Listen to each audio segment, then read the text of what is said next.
Okay, welcome to this episode of the Smart Leaders Sell podcast. I'm Jessica Lorimer, sales coach and leadership expert, and today I'm joined by one of the people who has one of my favorite ever names, Stacie Speaker. Welcome, Stacie. Thank you, Jess. I love your name. So, and I want to tell everybody on the podcast about this because it's really unusual for me to meet somebody whose name says what they do. And for me, I just love that. So Stacie, for those of you who don't know, is a communications coach. She is the host of a popular podcast called Communication Untangled, which I've actually been on. It's very good. Check out the episode. And she's also part of my community. She was in cash creation and did phenomenally well. Let's throw that out there, and I'm sure we'll talk about that in a bit. Phenomenally well during cash creation. You're now in the Dotties, and your mission in life is to help women have hard conversations. Yes. And I think that's a huge, huge thing because typically nobody is good at having hard conversations. So I love that you do it. And I love that your surname tells people that you do it. That's just awesome. Thank you. You know, it's funny. It took me, 30 plus years to just admit that that's what I should be doing with my last name, Speaker, born and raised, honest to God. And I decided that, you know, when you get to a crossroad in your life and you know that you're tired of the way your life has been working. So in my case, I had been in Hollywood for 5 or 6 years started off as an intern and worked my way up to being a producer's assistant. And then from there, I moved into consumer products, which is entertainment licensing. So I worked for some awesome, huge companies. And it just got to the point where 20 years into both of those, I got tired of somebody else saying, we're going to lay people off today. Yeah. Right. Or we're going to take this project away from you. Or guess what? You get a new manager. So go ahead and impress them. And I just decided I wasn't going to be at the mercy anymore. So what did I do? I started my own damn business. Because that's easy, right? Yeah. I mean, if you look at the Facebook ads, it'll take you about 6 weeks. You'll make $1 million and you'll be on the beach drinking Mai Tais by like 10. Yes. Flying to London, right? And having lunch with my friend, right? That no problem. First class the whole way. Absolutely. Absolutely. So communication has really always been easy for me. I can talk to anybody at any level. I'm not intimidated by people. And I thought, okay, this is what I want to do. And that's how I became a communication coach is, I thought everybody was easy for everybody. And it's not, right? Like sales is your jam, right? Sales. And you're like, people, this shit's easy, right? Come on. Like it's easy, but it's not. It's not. And that's what I've figured out. And I think it's really interesting because communication is something that everybody has the techniques to do. It's kind of like sales in that respect, is that everybody is a salesperson. You know, if you've ever persuaded anyone to do anything, consider yourself a salesperson. Like that is what you've done. You might not have asked for money, but you've got somebody else to make a decision based on what you want them to do. And communication is the same thing. We're all born with verbal and non-verbal cues. We all know how to interact with people. And it's kind of like as we get older, we shy away from certain types of communication because they make us feel uncomfortable. You know, one of those is obviously confrontation. And it's interesting that you brought up about the jobs and the insecurity of employment, because typically that is a conversation that can be confrontational, can be uncomfortable, and that typically happens out of the blue. It's always really interesting for me that people, when we come into entrepreneurship, and I did the same, I assumed that there would be no security and no stability because I wasn't in a job. And then I looked around at the world going through, a double dip recession. And I thought, well, actually, do you know what? I'm better off doing what I'm doing and relying on my own communication, my own sales skills to provide for myself than hoping that somebody else's profit line still gives me a job tomorrow. Absolutely. Because as an entrepreneur, you get to decide. You can work your ass off, right? And make as much money as you possibly can because there is no limit for you. You take a job where you're making, 60, 70, 80,000 a year, you're capped unless they give you a promotion. And that's what, 2, 3, 4, maybe 5%, maybe. Yeah. So that's the side of it. But I mean, make no mistake about it. Being your own boss is unbelievably challenging and it's hard. And at the end of the day is on your shoulders.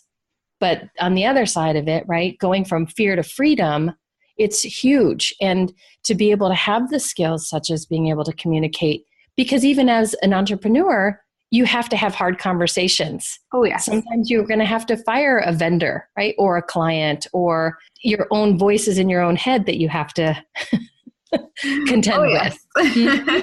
I think it's a huge skill. I think, I often speak to a lot of people who say, oh, I've got a really difficult client, and this client isn't doing what I want them to do, or perhaps they're behaving in a really inappropriate way. In fact, interestingly, I had a Facebook message, and I want to share this one with you because I'm interested to see what you'll say. But I had a Facebook message on my business page today from a man who had subscribed to my messenger bot. So he'd subscribed to a messenger bot that basically is kind of like, hey, what do you want to learn about? Lead generation, sales, or whatever. And his response to my messenger bot was, call a woman for sex. I want to make money. Tell me how to make money. I want to make money.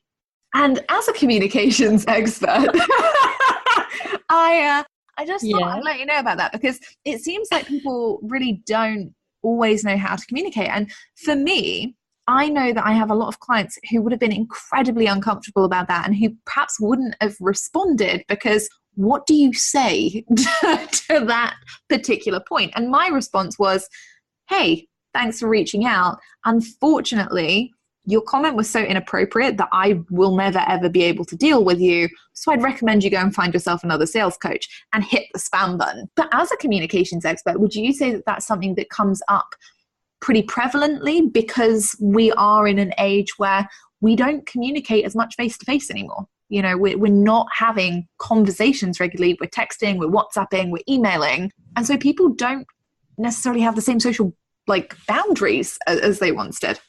Yes. And you hide behind. You can hide behind your computer. You can hide behind a keyboard. And I think the thing that we're missing is that there's no context anymore. It's such this truncated way that we speak with each other that there's no thought. And if the thought happens, it happens offline, and then they just come, crazy, guns ablazing sometimes, or creepy, sex messages. And you're like, really? No, that is one of the only ones I've had in the last 3.5 years. That is the first one I've ever had. Consider yourself lucky. I've had a few. I don't know what this says about me or about my business page. It's just not sexy enough. Damn it. Not sexy enough. Yeah. But it is one of those things where when you are putting yourself out across multiple platforms, and you are being visible in different spaces, and you're talking consistently across different types of social media, and you're putting out different programs, you're always going to find that you have to deal with people who perhaps aren't what you expect, or who find communication really challenging. And particularly in the coaching industry, it's difficult for people sometimes to communicate exactly what they want and need, because they don't know what they want and need at that particular time. So it's really hard to have that conversation. Yes, absolutely. And a couple of things that you can do is, be curious. Just be curious. Ask some questions. If you're not getting, it feels like if it's off, if it's wonky, if the conversation is not working, maybe it's because, questions aren't being perceived the right way. What we have a tendency to do is, you'll ask me a question, I'm already thinking of an answer or what it is that I'm going to respond, instead of actually being completely present with you to listen, because there's a lot of things that go into it. Your tone of voice, right? Your verbal cues, your nonverbal cues. And if I'm already 3 steps ahead trying to answer your question, the person that you're dealing with isn't getting heard. And then it becomes this contentious kind of a thing. And he said, she said, or she said, she said, and then it becomes a spiraling out of control thing. And you think, well, this person's a jerk and doesn't get it, or this person doesn't hear me, so they're a jerk.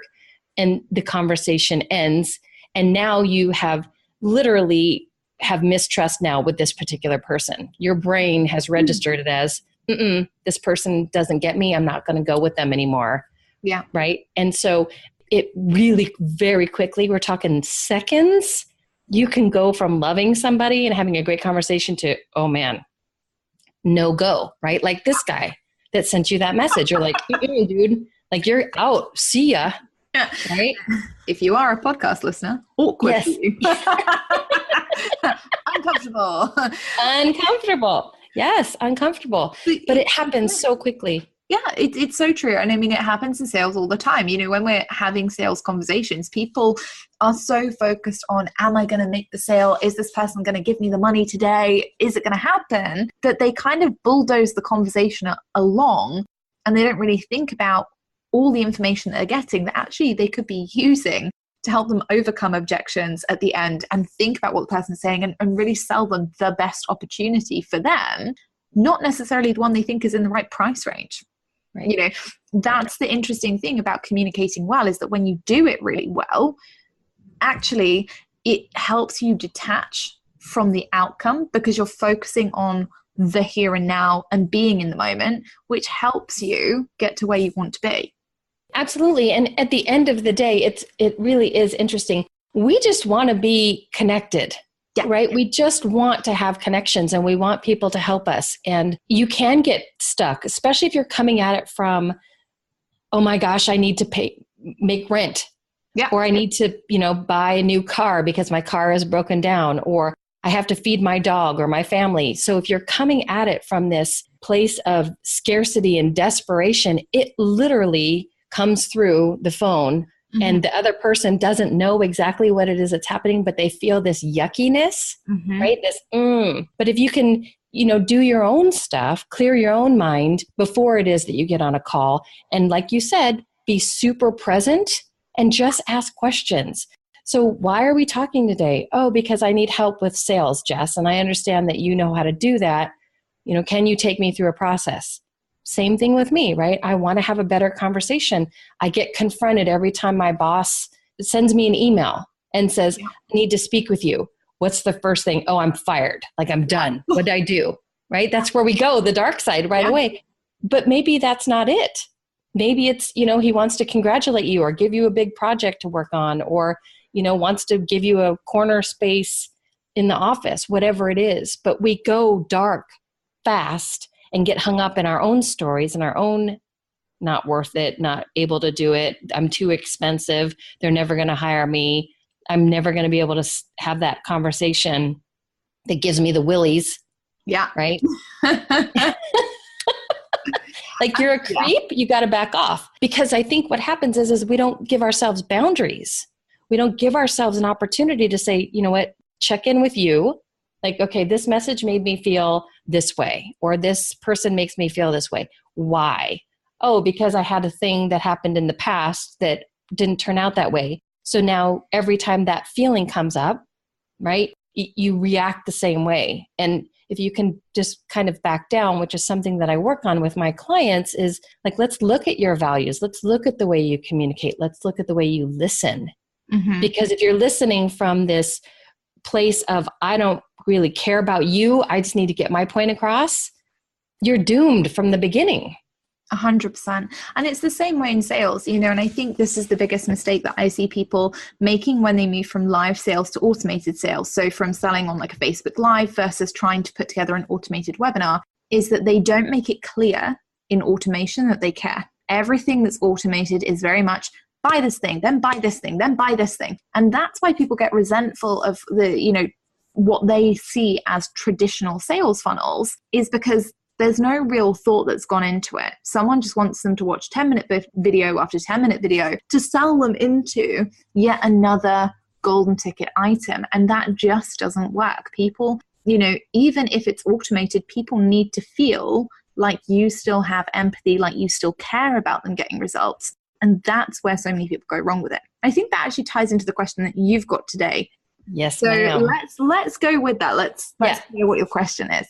So, from a pure business perspective, you need to have a pipeline that's filled with potential clients, because some contracts end, some contracts never get started, and it's a constant sowing and reaping kind of a thing. So my question is, how do you consistently have a pipeline that's filled? Mm-hmm. So 6 months from now, you're still having money coming in, and it's not this feast or famine roller coaster that many entrepreneurs, myself included, experience? It's a really good question. And there are a few different ways that you can do it. I think the first thing for me, or the caveat that I have for this, is that it really depends on your business model as to what you build. So for me, when I started out, I didn't have any recurring revenue. I didn't have a membership site. I didn't have any automated sales funnels. I had nothing that was going out there. And so it really was a case of every 3 months, I would book out my 3-month coaching and I would start a wait list. And it was as simple as that. And my pipeline was, I would get people, to pay a deposit. And then when I finished up with one client, I would go out to the person who paid the deposit first and say, I have a spot open for coaching. You said you'd like it. Here it is. When would you like to get started? And if they said, look, it's not ready at this time, I'd go to the next person on the wait list and say, hey, you've paid your deposit, a spot's come up. Would you like to do that? So that was how simple I made it in the beginning. And it was just a case of, I'm going to every 3 months book out my coaching.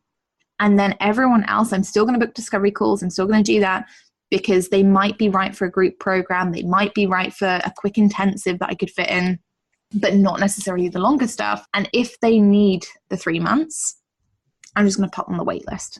And that was how I started generating that. So if you're doing high ticket, you can start looking at, okay, I'm going to book myself out to have a wait list. The other way that you need to look at it is how many leads are you getting through consistently? And this is where a lot of people struggle. So when we talk about sales, it comes into 2 parts, really: leads and fulfillment, right? The sale is just the middle piece and the connecting join, if you like. But really all we're doing is always wanting to attract more leads, always wanting to fulfill or deliver to our clients. And so where most people get stuck is that they'll come to a plateau where they realize, or a tipping point where they realize that they can't deliver physically to any more clients. Like their client rota is full, they have no more capacity to deliver. However, if they just suddenly stop, then in 2 months, 3 months, 6 months, depending on how long you're working, like you say, the contract comes to an end and suddenly you're like, oh God, I have to go and find somebody else. And that happens when you don't keep filling up your leads bucket. So even when you're completely full, you've still got to be generating leads and you've still got to be putting things that they can purchase in front of them, even if it's only small things, even if it's, you need to put down a deposit to get onto a wait list, or you go and buy an ebook, or you join a group program or an intensive, or whatever that might be. You still need to be filling up the leads bucket. So in your case, for example, where you do a lot with organizations as well as, individuals, your lead bucket would be going onto LinkedIn and connecting proactively and saying, hey, I'm looking to fill workshop spaces in the fall. And so I'm having conversations with people now because I know that spaces fill up. If you would like one of those spaces, you need to pay a deposit, and then your next, installment is due 30 days before the workshop, for example. So you've got a guaranteed pipeline there, if that makes sense. Yes. The next thing that people look at quite often, and this happens in the online space, is how can we do more client delivery with less time? That's where we see things like group programs, masterminds, those kinds of elements. And so again, you'll see that people work really hard to get people in a group. And then what they do is they guarantee themselves a pipeline, because typically once people have worked with you in a group program, for example, let's take cash creation as an example, we have 25 people come into cash creation. After that program is done, there's always an offer of, here's how you could work with myself, here's how you could work with Heather, to go on and do something else. And if you choose to do that, great. The percentage of people who go on and choose to do that, either with Heather or myself, is high, because actually now they understand, right, I've made the money, that's great, but there are other holes that I want fixed. So I'm going to go and choose to reinvest, right? So people who have group programs running or high-level masterminds, anything like that, have a pretty solid guaranteed pipeline, as long as they're smart enough to think about their own value ladder. So as long as they're smart enough to go, okay, well, after people have finished this, what's next for them? Is there a next step? Then you've got the pipeline that personally is like the bugbear of my life, that everyone thinks is super sexy, which is recurring revenue, right? So everyone wants to start a membership site. And I don't know how many times I can say that membership sites, honestly, are not the most profitable offering that you'll have unless it's your only offering. They are a lot of work. If you're going to run a membership site properly, there's a lot of investment into technology and software. There's a lot of investment into content, into setting it up, into retaining your members, into replacing your members. And actually, the idea of recurring revenue is something that's really sexy and really appealing, but it doesn't work out for a lot of people in terms of pipeline. Because what we don't always understand about recurring revenue is that it will always have an attrition rate. And typically something like a membership site is going to have a 25% attrition rate. That's quite a lot. If you're losing 25% of your members every month, every quarter, and you're having to replace them, you're doing a lot of proactive activity to try and fill those gaps before you even start making another profit. Does that make sense? Yes. Yes, absolutely. And the interesting thing about, I think, membership sites is you really don't want to charge $3,000, $4,000, $5,000. No. You're under most membership sites that I'm aware of are usually under $100, well under 100 US, right? It's more in the 40 or 50 or maybe even 30. Yeah. And you're right. It's a lot of work. And if you have 20, 30, 40 people, they want your time. They're there. They are, in there for a reason. So you're going to get some people that are going to be overzealous and want a lot of information from you and want a lot of your time. And there's other people that won't necessarily want your time. Yeah. Don't really care, just kind of voyeur type of a thing. And you're right. People drop off. Their expenses change. Their income changes. So then that influxes your income. So it's this domino effect. Yeah. The thing about pipelines, and I guess we probably need to talk about what a pipeline really is, because I'm aware that we both come from corporate. And I know that my boss in corporate every day would just rock up and be like, Jess, where's the money? Where's the money coming from? And it would be, where's the money coming from today? Where's the money coming from this month? And where's the money coming from this quarter? And we would always have to talk about deals that would be projected. So I could go in and say, okay, I know that this client is going to say yes. I know that the fee will be this, but it's not going to fall into April's revenue. It's going to fall into May's. And so my boss would be like, okay, for the quarter, that's fine because you'll hit your financial target if you have this revenue coming in. But what are you going to do about April? Because you're going to have a problem. So when you're thinking about your pipeline, all it is the ability to predict revenue that is going to be coming into your business through the amount of open deals that you have on the table and through the amount of sales processes that you have open. And that's really why it's important to be able to close off your sales processes and get people to just say yes or no. Because every time you leave them as a maybe, you can count them as a potential on your pipeline, which means you go, oh, I could potentially have a 10K month. Equally though, if an 8K deal doesn't come through, you're going to have a 2K month. So you need to always be closing it off and making sure that you have a really good understanding of what's actually likely in your pipeline, as well as what's already there. Right. And it's consistent, right? I mean, you have to do this consistently. This isn't, like you had said a little earlier, if you're completely booked out and you literally have too many clients and you don't have enough time, you're now trading, dollars for time.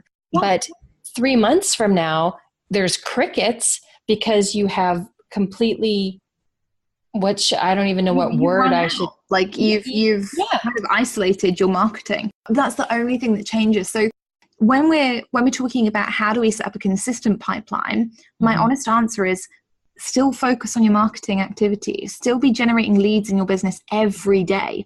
And whether that's automated, so you're doing it through Facebook ads and an automated funnel, that's fine. Or whether you're running a community or you're a podcaster or a YouTuber and you're trying to grow your subscribers actively, organically, it doesn't matter. The point is every single day you need to be going, what am I doing about lead generation? Where are people in terms of their relationship with me? And have a really solid CRM system, even if it's an Excel spreadsheet or even if you're just using ActiveCampaign to monitor how many people are in my welcome sequence right now? How many people downloaded a lead magnet this week? Where are they? How many people bought an upsell? How many people did these things? Because it's only when we start tracking them that we can start to see how successful those things actually are. Right. Yeah, because I think the thing that I've struggled with personally is it's this feast or famine mentality. oh my gosh, I have, X amount of dollars coming in. Awesome. I can breathe. Yeah. I can chill out for a little bit, but then that money will run out. It always does. That's part of just being a human being on the planet. And now I'm not thinking about August, right? I'm not thinking about the fourth quarter because why would the second quarter is, why would you? Yeah. Right. So how would you, from a mental state, right? And I know Heather's the mindset, but I got you now, sister. So sorry, Heather. I'll hit you up later. But, from a business owner mentality, I need to have my pipeline filled. How do you reconcile yourself so you can breathe and you can enjoy the success of your business, but continue to keep that pipeline nurtured? So the thing that my team always laughs at me about is that I do look at revenue. So I look at revenue every week. I look at what we're making and I track revenue every day. Even now, I track what's coming in, what's going out every single day. What I don't do is celebrate anything until the end of the quarter. So at the end of every quarter, I'll go, okay, great. We had a great quarter. And I'll go on holiday, or I'll, do something that I want to do, or I'll take my mom on a spa day, or me and Sam will go and do something. Until the end of the quarter, it's irrelevant. And even when I'm in this quarter, so right now we're in April, and I'm like, great, okay, we're mid-launch. I'm doing things right now. We've just had the book launch, the planner launch. We've got a series of intensive days coming up. All I'm focused on this month is delivery for April and revenue for July. That's it. So every single month, I'm working 3 months ahead. And my lead generation now is for people who are going to buy from me in July. That's it. So everything that I'm doing lead generation wise right now, I'm like, okay, if people buy quicker, great. That'll make a nice quarter this quarter. But ideally, we're warming these people up now to buy in the summertime. And typically I know that the summer, August for my business is really quiet. So I try and take as much of August off as possible because I'm just like, people are out with their families, they're on holiday, they're doing things, school holidays for children, all that kind of stuff. I know that September is supremely busy in terms of delivery. So for me, the second quarter is really important in terms of I need to be getting leads now in order to put them into sales processes in July that start in September. Nothing starts in August for me. Does that make sense? Nothing. Okay. Yeah, absolutely. So what you're telling me is continuously nurture, right? Talk to people, tell people what's happening. This is what's coming. This is what you can look forward to while you're delivering what it is that you nurtured 3 months ago. Exactly. Okay. And that's it. You're always only going to need to do 3 things in your business. And I say this to people all the time: grow, nurture, sell. So in January, you're growing your tribe with people who will buy from you in March or April. In February, you're nurturing people who are going to buy from you the next month or the month after. And you make your way through the year doing that and understanding that the average person is going to take 4 to 6 weeks to buy. Now, some people will buy a lot quicker if your processes are automated. So for example, we have a really good 24-hour, 48-hour hit rate when it comes to automated sales. The average person who's trying to log on to Facebook and see you there, or watching out for testimonials or listening to your podcast, it's going to be 4 to 6 weeks because their touch points are going to be further apart. So you've always got to plan 4 to 6 weeks ahead. So nurture, let's talk about nurture, because that's obviously how you get, there's nurture and there's follow-up. Yeah. Right? So the nurture. So what do you do? What would be a typical way that you could nurture people to get them into the know, like, and trust? Because that's really, at the end of the day, that's what people have before they buy. So you can do it lots of different ways. The 2 ways that I prefer are challenges and webinars. So for example, this year, I spent Q1 growing my audience, and I focused on a lot of PR and drove a lot of new people into my audience. And generally I do a challenge once a quarter as my big nurture activity to bring everybody together as a community, to really serve people, to make sure that they're getting feedback, to bring everybody into participant mode, basically. After the challenge, it's a good time to sell. You just spent a week with people. They know you, they like you, they trust you, they want to buy from you. Great. So that's one of my preferred methods. If you're going to do it that way, you need to give yourself a month to grow your tribe. a month to kind of run your challenge and launch, and then a month to deliver. And that's a really solid way of doing anything that's live. Webinars, you can run a webinar every month. You could be spending the first 2 weeks of April getting leads for your webinar and getting people registered, deliver your webinar in 45 minutes to an hour, and pitch to them at the end, and then have a 5 to 7 day email sequence that goes through. And again, they just got a ton of value from you. They really enjoyed spending time with you. They had a great pre-webinar sign-up process and they enjoyed that. Why wouldn't they want to buy from you? And you can make a webinar sequence a lot shorter. You can make that buying time decrease rapidly. Whereas with something like a challenge, it does require A, more delivery time, and B, more prep time. Got it. Okay. And then what about follow-up?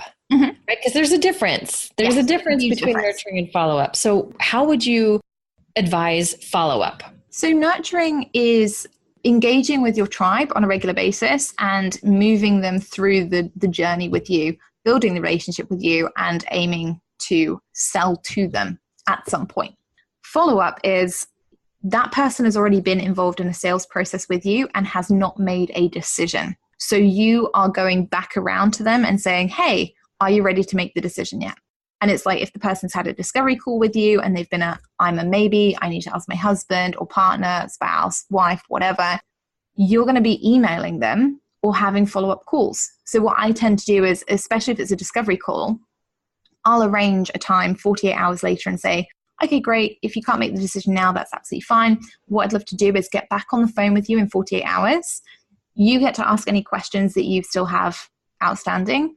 And by the end of that 15 minute, you'll have made the right decision for you about what you want to do moving forward. And that gives them a time frame. The other way that you can do it is to send like 3 emails. So the first email is the day after the discovery call. Hey, how did you get on? Is there anything you need in order to help you make the decision?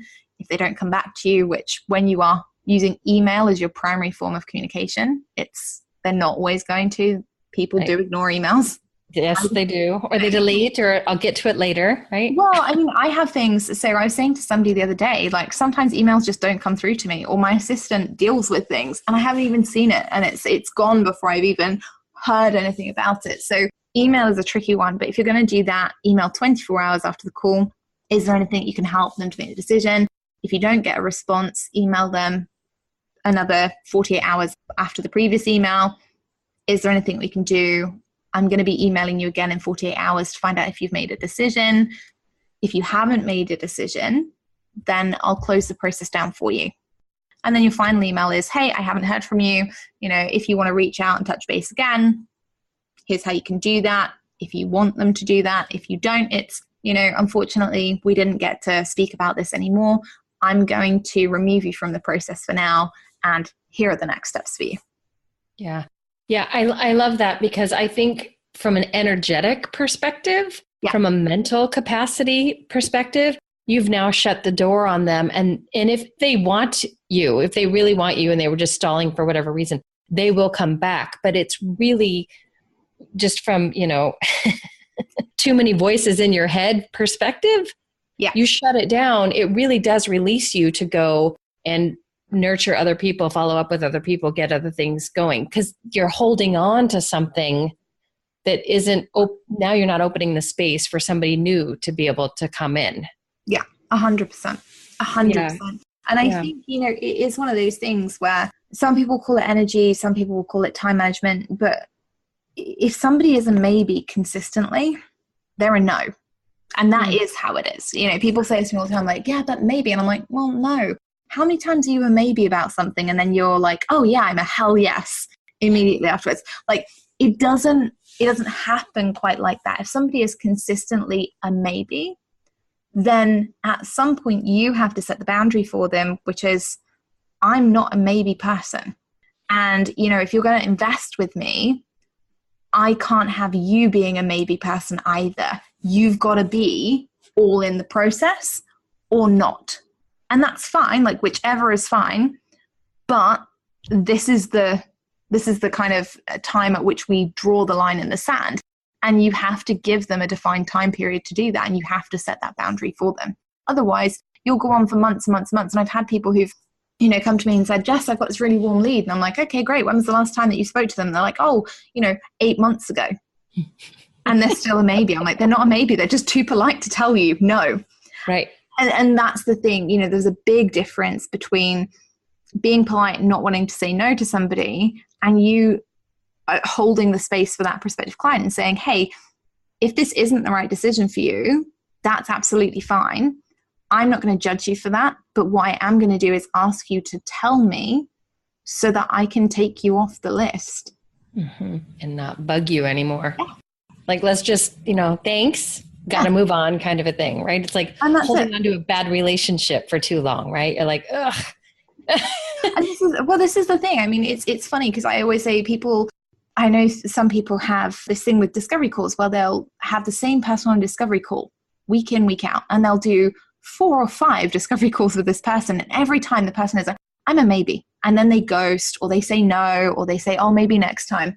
And people ask how they can convert those people. And I'm like, in all honesty, you can't. You can't. At no point, if somebody comes to a discovery call with me twice and they say, I'm a maybe, or I'm a no, or they ghost me, I remove them because I'm not prepared to waste my time on somebody who isn't ready.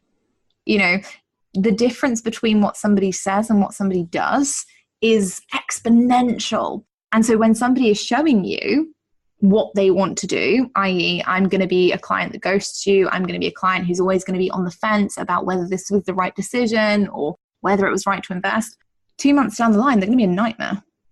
So cut it off early and let them know, okay, do you know what? This isn't right for me. You've shown up to discovery calls 3 times. 3 times you've said no, or you've said maybe, or you've gone and left the process halfway. And I completely understand that. But that means that I don't really feel that I'm the right coach for you at this point in time. And so I'm inviting you to stop looking at my content and go and find somebody that it makes you feel like a hell yes. And I'm not going to accept you into my discovery calls anymore. Right, right. And I think the thing, that going back to the lead generation, the pipeline, all of these fancy words for, bringing in more clients. Yeah. The thing that I have found challenging in my particular business is working with corporations. Yeah. Because they are, I love them. I love them because one of my favorite things is to be with groups, to be with group people. And I know that's similar for you too, is to be with a group of people because there's so many things that can happen within a group dynamic. But what I am finding is that the lead time for companies is so much longer. So I'm looking to fill the pipeline while I'm waiting for those big contracts with individual clients. So I'm trying to create 2 revenue streams. So what's your advice on that? The lead generation, but revenue streams. So the first thing is look at what you can add to the value ladder of the corporate stuff that you're already doing, and look at whether individuals who are working in those group scenarios want to work with you one-on-one. That's the first easiest way to do it because, again, it's pipeline and it guarantees. The second thing is look at how you're marketing, because your marketing will have to be different for your corporates versus your individuals, and the only time that it will be any kind of similar is when you're taking somebody from that corporate group setting into individual work with you. And that's it. The rest of the time, actually, your marketing will be different. And those 2 ideal clients will have different sets of priorities and needs. And so it's your job to market in the right spaces for those and to be advertising that consistently. So for example, right now you might be fully booked with corporate contracts and, know that actually the summer is going to be quiet, but you also know that the summer corporates aren't really going to be holding workshops because their employees are going to be away. So it's worth now marketing and saying, I'm going to be taking 2 people from July, solopreneurs, to work with to talk about communication, or I'm going to take 2 executive level people to talk about communication, work on your communication skills over the summer so you can go back in and rock Q4. Right. That's what you want to be doing is when when you know that it's coming up time for one market to be quiet, actively marking to your secondary market so that you're filling the gaps and you're just replacing it. Okay. Does that That makes sense. Yeah, that makes perfect sense. It's perfect sense. And when you can look at it from a perspective of industry busyness, because you're right, summer is we don't have the holidays that you guys have, the length of time that you guys have in the UK, but people do take time off and it gets very quiet in the summer times. And, typically speaking, corporations like to do training. Q2 generally, I would say, is their sweet spot, which is funny because they've got 3 quarters where, you need to communicate all the damn time. But I like that idea because knowing that there's quiet times, and especially in the industry that I am in, consumer products and toys and entertainment licensing, there are times when it's very quiet and super busy. So I appreciate that. I like that thought.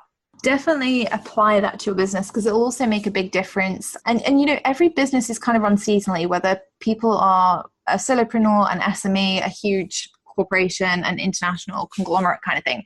Christmas is always going to be quieter because they're pushing out their own products and services. They don't care about anyone else's. At that point, if you are not directly supplying them with something that they are selling, they're not interested. So Christmas is usually out. Easter is usually out. Summer holidays are usually out. And so it's those sort of times that you want to watch and you want to be replacing your income elsewhere, or you want to have generated enough income that actually you're just like, I don't care that August is really quiet because I know that I've already got clients booked in for September, for October. So I'm just going to take August off as a write-off and I'm just going to go back in September, October and be really busy. Right, because you've set it up. I mean, this is the theme, right? You're looking to the future while you're working. Exactly. Currently. And that's the difference. I think that's the big difference, the hurdle that you have to get over coming from a steady paycheck into your own business is you can phone it in an office. I mean, let's just be honest, right? You can just punch a clock and collect a paycheck every 2 weeks. And you don't think about the future, right? That's, I think the mind shift is you have to be thinking about the future, but you also have to be very present. And that's how the conversations work too, right? That's how communication works, is you want to be thinking about what the next conversation is, but you also have to be very present. Otherwise it doesn't work and it 100%. Lands funky and... Yeah, 100%. That's the difference between making money online and being a business owner. Business owners, earlier on you were like, when do you enjoy the money? And I'm like, I always enjoy it. I'm always doing stuff. I always have freedom. But at no point do I sit back and do nothing. Because if I do that, it drops my pipeline for something else. And I think that's the kind of mentality that a business owner has to have versus somebody who's like, I just want to sell Lululemon for a couple of months, make some money and get some extra cash for my holiday. It's always going to be a different mentality. It doesn't mean as a business owner that you don't get to enjoy what you earn. It just means that you're always thinking ahead for times when actually your business might not make as much money and it might not be something you can control because it's an industry thing. You just have to prepare for it in the best way that you can and get yourself booked either side. Yes. All right. Makes perfect sense. So tell me, where can people find you? If we've got people who are listening, which I'm sure we do, who are struggling with communication or having the hard conversations or think actually, my company could do with a good dose of communications coaching from an expert, where can they find you? Super, super easy. Come to my website, staciespeaker.com. Stacie is Stacie, speaker, just like hi-fi, Dolby, of the house. My dad wanted to name my sister and I Hi-Fi and Dolby, by the way. So seriously. That's amazing. Yeah. So staciespeaker.com. Come on over. You can check out, there's an awesome communication archetype quiz. You can take it in just a couple minutes and find out what your style is. And I would love to have a conversation with anybody about having conversations. And, I think the world would be a better place if we actually listened a little bit more instead of constantly spewing our own agendas. But that's for another time. 100%. And Stacie's archetype quiz is really, really good. So if you do shoot over to staciespeaker.com, you can take the quiz, find out what kind of communicator yes. that you are. And I promise you might find some things over there that surprise you. We'll see you back in the next episode. Obviously, if you have enjoyed this one, please leave us a review. Make sure that you hit the subscribe button so that you don't miss another one. And I will see you on Monday for the next deep dive training.